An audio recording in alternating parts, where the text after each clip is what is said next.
Hi guys, and welcome back to the craft table.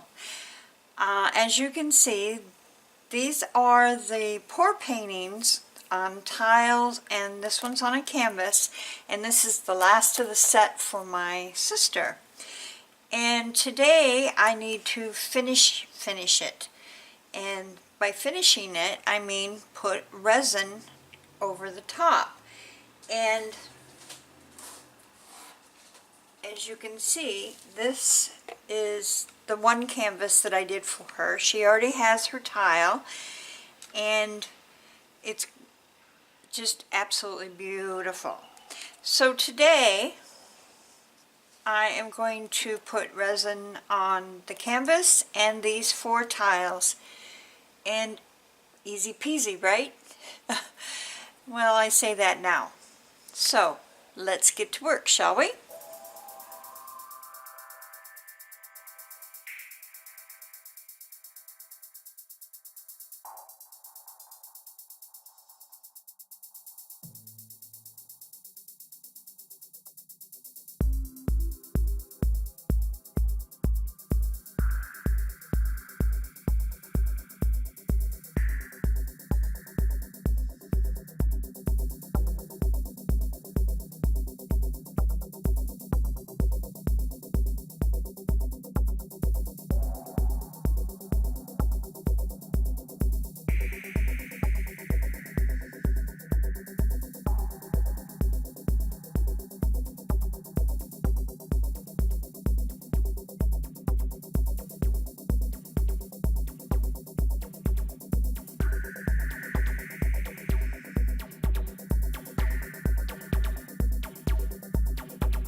And there you have it.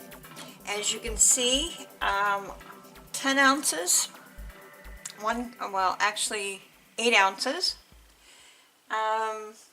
1 cup, and I have 3 large paintings, 4 tiles, and a small painting. plenty of resin to go around. And I was pretty sloppy, so I probably could have got in one or two more. But that's me. Simple, easy to do. Don't be afraid of it. Never be afraid of it. Try it. It can't hurt you. Don't get it on your skin. I actually, be proud of me, I double gloved. I put two pairs of gloves on, so I didn't get it all over my heat gun or my torch. And I think I kept it on the puppy piddle pads, so nothing in my hair, nothing on my face, and nothing on my skin. I think I did good. And as you can see, super simple. The longest and the hardest part was the stirring, and it's 3 to 5 minutes, just depending on how much I think you use, and it's very forgiving. And these are going to be absolutely stunning. This set, I finally have it done, and I'm going to give it 24 hours to dry before I even think about it. Then I will take the tape off the back, put some cork, and she'll have her 4 coasters. It's absolutely a greatest feeling, you know, that you created something that somebody else really, really likes. So, I hope you have a good week. Have a great weekend, and I promise I will see you soon. Bye-bye now.